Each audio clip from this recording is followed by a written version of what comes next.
Quem me acompanha no Instagram já perguntou várias vezes o que aconteceu com o meu dedo, que ele tava enfaixado, entalado. Entalado é bom, né? Porque tava com uma tala. Agora ele tá só torto. Não ria do meu dedo torto, que eu ainda não superei a tortice dele. Eu não tô fazendo nada, gente. Esse é o meu dedo, ó. Agora, nesse momento. E eu vou contar um pouco o que aconteceu com o meu dedo, mas eu queria contar paralelamente a minha história, curiosidades sobre o sistema de saúde aqui nos Estados Unidos. Curiosidades, não sei se são curiosas, mas que são fatos que são interessantes, coisas diferentes do que eu estava acostumada no Brasil e que talvez possa ser interessante para você também, principalmente se você vier morar nos Estados Unidos e estiver pensando nisso, ou só se gostar de saber coisas aleatórias mesmo. O que aconteceu? Eis que um dia comprei na promoção no clearance do Walmart um copo de bebê por 60 centavos. E eu fui abrir o bendito do copo e tinha um plástico que eu resolvi tentar abrir com uma faca. Uma faca de serra de pão. Sabe aquelas facas de pão de serra? Pois é. E escapuliu a faca e cortou o meu dedo. Na hora eu já vi que o negócio tinha sido sério, porque o dedo que tava assim, fez assim. Quer dizer, eu não vou conseguir fazer, mas só a pontinha do dedo caiu um pouquinho. Na hora, eu sabia que tinha uma coisa errada. Liguei pro meu marido, tava no trabalho, pra falar pra ele que eu precisava ir no médico. Eu não ia conseguir ir sozinha. Eu tava com a Abigail em casa, né? Ele até cogitou a ideia de nós irmos no médico de família. E esse é o primeiro ponto que eu queria falar. Médico de família. Medicina de família aqui funciona muito. E eu gosto muito desse método de medicina de família e comunidade, né? No Brasil se chama medicina de família e comunidade. Porque a ideia é que você tenha um médico que te conhece, é um médico generalista, mas que ele consegue atender várias coisas. Ele não é generalista raso, ele é um generalista profundo. Ele consegue atender questões ginecológicas, ele consegue atender questões, por exemplo, uma infecção no ouvido. Ele consegue olhar uma infecção superficial e tratar. Se ele perceber que é mais profundo do que ele pode fazer, ele vai te encaminhar para o otorrino. Mas a maioria das questões ele mesmo consegue atender você. Aqui nos Estados Unidos isso é muito sério. Você não vai assim, acordei, tô com dor de ouvido, vou no otorrino. Não, você vai no médico de família, até que se você não quiser. Você é obrigado a ir lá. Então, se você tiver problemas com o seu médico de família, precisar mudar, não tá gostando dele, é importante você mudar, porque você não vai conseguir ficar indo nos especialistas, indo pedir a segunda opinião se você tem um médico de família, quer ser um médico de família. Mas eu gosto muito desse sistema, ele é todo integrado, então, sabe? Por exemplo, eu fui numa especialista que minha médica de família me indicou e eu volto para minha médica de família com tudo aquilo que eu fiz com o especialista, sabe? Então, essa minha médica de família consegue me acompanhar, saber o que tá acontecendo na minha vida. É muito bom, eu gosto bastante. Mas, no meu caso, não adiantava ir no médico de família, porque, como eu falei, eu vi que era um corte, eu vi que era um corte profundo, precisava dar pontos com certeza, e mais do que pontos, eu sabia que tinha sido mais profundo também, sabe? Não era só aquele corte superficial de cima. Enrolei meu dedo ali e fiquei esperando meu marido chegar do trabalho, então, para ele me levar na emergência. E o segundo ponto era urgent care ou hospital, que essa é uma outra curiosidade aqui. Aqui nós temos o hospital normal, sala de emergência, e nós temos o urgent care. O urgent care, ele é uma sala de emergência, que em alguns lugares é só durante o dia, né? Aqui na minha cidade só tem durante o dia, fecha 8 da noite, o que fecha mais tarde. Mas em Orlando, por exemplo, eu fui no urgent care que era 24 horas. Então, depende da cidade, né? Mas na minha pequena cidade, o urgent care é só durante o dia. E ele é um atendimento ambulatorial que você vai conversar com o médico e para muitas coisas ele vai conseguir te servir. Aqui, pelo menos, com certeza, eu sei que ele daria pontos no meu dedo médico, entende? Eu não sei se tem alguns exames de imagem ou não, mas o básico você consegue fazer no urgent care, você consegue conversar com o médico. Eu já fui lá, por exemplo, por causa de febre alta, então já me deu medicamento ali, não preciso ir no hospital. As seguradoras de saúde, elas super indicam que você vá no urgent care, porque é mais barato que o hospital. E, inclusive, o pagamento do copay, que eu pago um copay para ser atendida, né, a coparticipação, no urgent care é tipo 4 vezes mais barata que no hospital. Então é óbvio que seria muito melhor para mim ir no urgent care. E além disso, tem muitos urgent cares, então eu acabo tendo menos fila, mais opções, né? Aqui na minha cidade só tem um hospital. Eu não lembro, em Curitiba, onde eu morava, eu lembro que tinha uma policlínica que ela tinha atendimento emergencial e eu acho que até deveria ter alguma imagem, algum exame de imagem, mas eu nunca fui. Só sei que existia, então era uma opção se você precisasse ir numa emergência e não quisesse ir no hospital. Mas no mais, em Curitiba, basicamente era a sala de emergência dos hospitais mesmo. Só que, por exemplo, eu tinha um plano de saúde empresarial maravilhoso, que eu falo que não era nem mãe, era uma avó, de tão bom que era o nosso plano de saúde no Brasil. Nunca paguei nenhuma coparticipação, não fazia diferença para mim se ia no hospital ou na clínica, né? Como eu sabia que o meu corte tinha sido profundo pela movimentação incomum do meu dedo, eu preferi ir no hospital, porque eu sabia que se precisasse de um especialista, era lá que eu ia encontrar. No final das contas, grande coisa, porque o médico que me atendeu lá não era especialista, ele fez só o ponto superficial e me encaminhou para o ortopedista. Isso o Urgent Care poderia ter feito. Mas tudo bem, acontece, né? Então, voltando, cheguei no hospital com meu dedo lá, fiquei um tempo na fila, daí tava super lotado, eles resolveram fazer uma força-tarefa para liberar a sala de espera ali, fizeram vários enfermeiros fazendo a triagem. Fui pra triagem, fizeram ali todas as perguntas e tal, e fui então pra sala esperar o médico vir me atender. Demorou bastante, porque como eu falei, tava muito cheio. Mas uma vantagem que acontece, e esse é o terceiro ponto, em todas as visitas médicas que eu já fiz, rotina com o bebê, rotina com a criança, minha rotina, emergência com os bebês, emergência com as crianças, as minhas emergências, sempre eu passei por uma triagem com um enfermeiro primeiro, um profissional de enfermagem. E ele fez uma anamnese primeira muito completa, sabe? Aquelas perguntas, tanto sobre mim, tanto pegar os sinais vitais, mas também perguntas mesmo, aquelas coisas que aconteceu, parará. Todas as consultas foram assim. Quando o médico chega, é claro que eu posso conversar com ele, é claro que ele faz perguntas e tal, mas o médico já sabe 90% do que tá acontecendo. E ele vem muito focado, tanto que esse médico da emergência, ele já veio para fazer os pontos. Sabe? Ele não precisava perguntar mais o que tinha acontecido, ainda que tenha perguntado, né? Mas ele já veio para fazer os pontos, já veio com tudo pronto para isso, sabe? E na emergência, com a Abigail, por exemplo, quando ela tava com tosse e tal, já vieram com os negócios para fazer exames de Covid, etc e tal. Ou até nos well checks, né? Que são as consultas de rotina. Eles já sabem tudo. Beleza, então fiz os meus pontos, né? Não fiz raio-x, eu acho que eles perceberam que não precisava. Terminou os meus pontos. Vou fazer um comentário, gente, que sério, isso foi um choque pra mim. Sério, não dá nem pra acreditar que eu tava no hospital e a pessoa fez isso. O médico terminou os pontos, tudo ensanguentado, meu dedo, né? Primeiro porque ainda que eu tivesse segurado, tal, impedido o sangramento, ficou um pouco de sangue. Depois ele ficou cutucando, saiu um monte de sangue. A enfermeira veio pra colocar a tala, que eu ia ter que ficar com uma tala. Você acredita que ela começou a fazer o curativo em cima do sangue?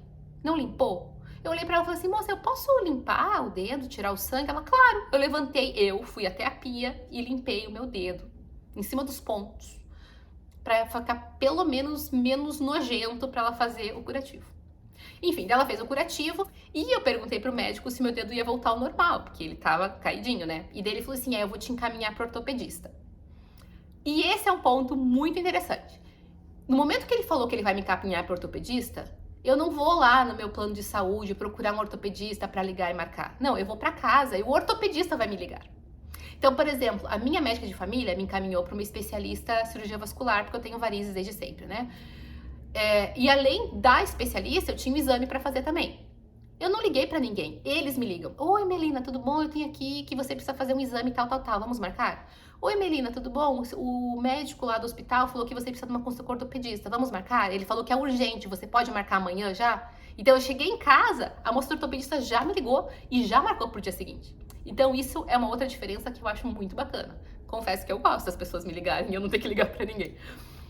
Marcou já pro dia seguinte e eu estava certa, mais ou menos, porque esse ortopedista, ele faz plantão no hospital e ele falou, se eu tivesse de plantão, eu já tinha te encaminhado ontem pro que eu vou te encaminhar hoje. Então, pra você ver que realmente eu tava certa em ir pro hospital, só que faltou a pessoa certa no momento certo, né? Inclusive, olha que engraçado, o nome do cara é Dr. Richard Richards. Pô, cara, você sabe que teu filho vai ser Richards? Por que teu sobrenome? Pra que chamar de Richard? Richard Richards.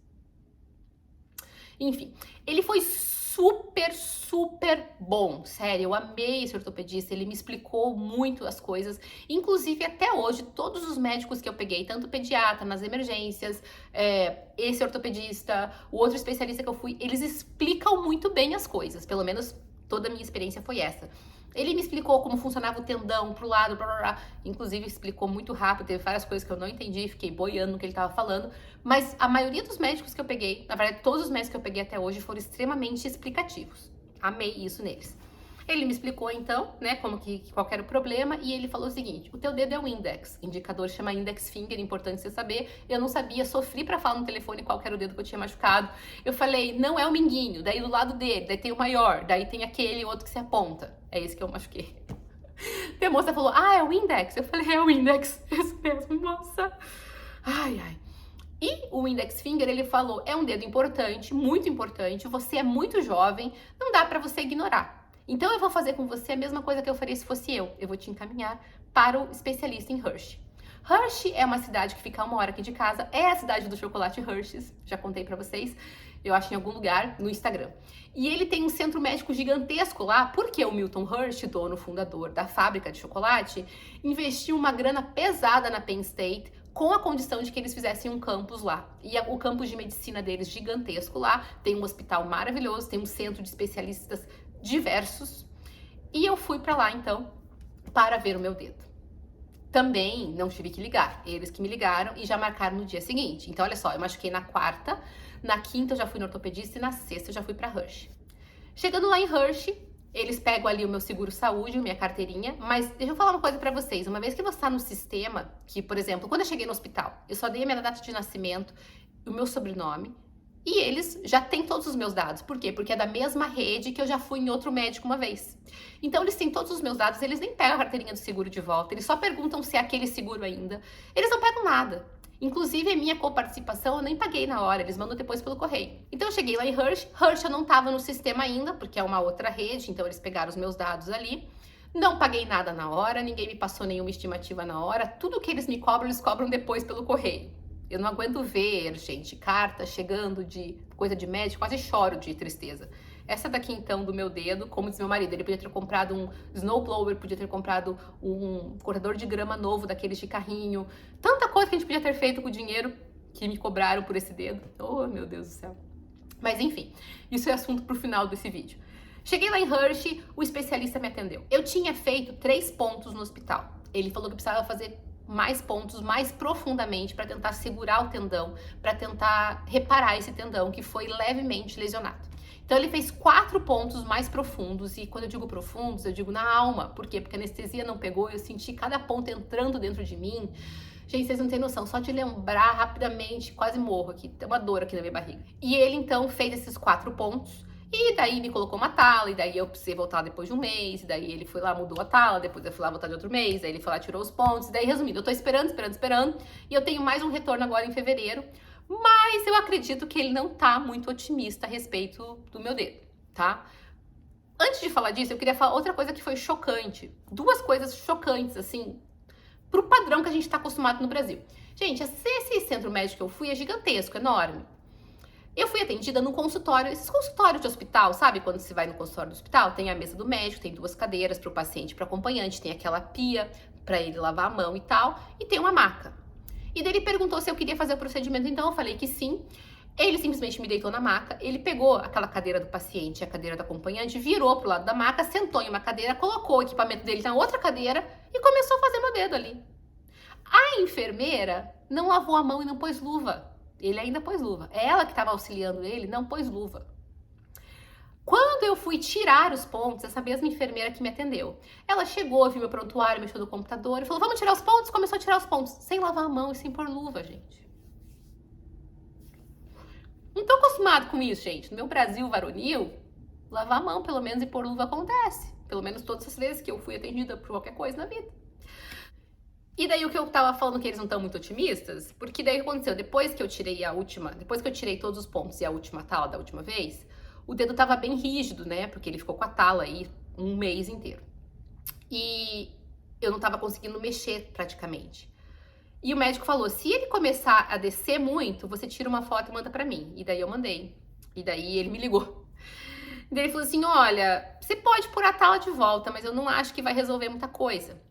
Mas vamos ver, e daqui quando você voltar pro nosso retorno, a gente conversa sobre isso, pra ver que tem algum outro procedimento que a gente possa fazer, que tem como corrigir. Vou ser bem sincera, eu tô desistindo dele, coitado. Não desistindo dele, ele fez o que ele pôde, porque, por exemplo, assim, os 4 pontos que ele dá onde ele sabe que tem que dar, mas ele não tá vendo, né? Ele não abre o meu dedo ali pra olhar os tendões, olhar o músculo. Nem dá pra fazer isso. Os nervos minúsculos. Então, né, ele faz o que ele pode. Eu acho que ele já fez o que ele pôde, eu acho que não tem como reparar muito mais não. Eu vou lá, eu vou descobrir o que ele vai falar, mas no fundo, eu tô crendo só que Jesus, se ele quiser me curar, eu sei que ele pode. Então eu tô na esperança, na expectativa de Jesus curar meu dedo. É essa a expectativa. O especialista, não tô sentindo firmeza nele não. E daí uma outra curiosidade que eu queria falar rapidinho, no primeiro dia eu voltei pra casa e ele não mandou nenhum remédio pra eu tomar. De madrugada eu senti uma dor excruciante, que sabe quem que eu pensava? No Dr. House, não sei se você assistia Dr. House. Eu pensava que se ele sentisse essa dor que eu tava sentindo na perna o tempo todo, eu entendia ele tomar aquele remédio dele lá e ficar viciado. E, inclusive, no sábado eu liguei de manhã pro hospital, e daí o médico de plantão do setor me ligou e perguntou qual era o problema. Eu falei que eu tava com uma dor horrorosa, que eu achei que eu ia morrer. E queria que ele me desse um remédio desse, gente. Mas não, ele mandou tomar Tilenol. 1000 miligramas de Tilenol. Sério, Tilenol. Tilenol não faz nem cosca pra nada, né? Mas enfim, ele não ia me dar outro, né? Mas por que eu liguei? Exatamente por isso, que é uma curiosidade aqui nos Estados Unidos. Se ele me indicasse um remédio forte, que tinha que ser com receita médica, eu não ia ter que ir lá em Hershey buscar receita. Ele ia mandar no sistema. Qualquer consulta que você tem, que o médico pede algum medicamento, ele manda direto para a farmácia da sua preferência, que você informou quando você fez seu cadastro, e você vai na farmácia e você busca o remédio. Né? Você compra o remédio lá, já tá no sistema. Você já fala assim, olha, eu tenho um medicamento para retirar. Ele vai perguntar o seu nome, data de nascimento, o teu seguro, se você tem seguro que ajuda a pagar o medicamento.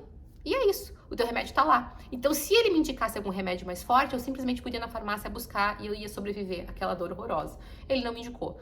Foram 3 dias de dor, gente. E eu lembrando do Dr. House. Foi tenso, foi tenso. Agora, o último ponto que eu queria contar, que eu não sei explicar a gente direito, tá? Então, me perdoe, vou falar o que eu sei mais ou menos, que é a história do seguro-saúde. Então, assim, o governo não tem um sistema único de saúde, né? Ele não tem hospitais que o governo mantém, sabe? Profissionais contratados pelo governo. O que o governo tem é o plano de saúde lá para pessoas que comprovam que precisam, eu não lembro o nome agora, mas é tipo um seguro-saúde. E essas pessoas vão utilizar esse seguro-saúde em clínicas privadas.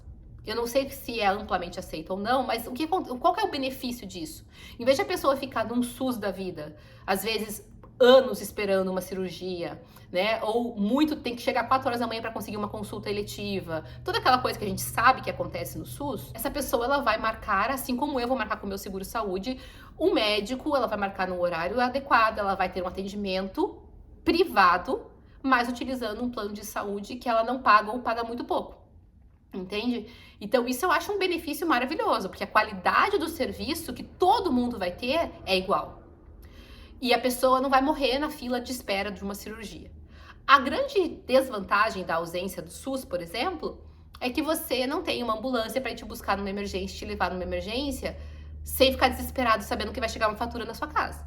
Então, sofri um acidente, fui de ambulância para o hospital, eu já sei que vai chegar uma fatura na minha casa, e isso é um pouco agoniante. Já percebi que os americanos, quem não pode pagar, não paga mesmo, não tá nem aí. E na verdade, assim, não é que só não tá nem aí, tem os que não estão nem aí, tem quem não pode pagar mesmo, e daí os hospitais tentam negociar e tal. Muita gente faz filantropia exatamente para pagar dívidas em aperto de hospital, também é uma coisa bacana. Aqui as filantropias, as doações são todas restituídas no imposto de renda praticamente, então as pessoas também são muito estimuladas a doar porque elas recebem de volta esse dinheiro. Mas assim, gente, a gente recebeu faturas e faturas. Quando eu fiz o negócio, meu Deus, não tinha a menor ideia quanto que ia custar, porque ninguém faz tipo um orçamento pra te falar. Eu não sei se sou eu que sou ingênua e não perguntei, né? Provavelmente a culpa é minha.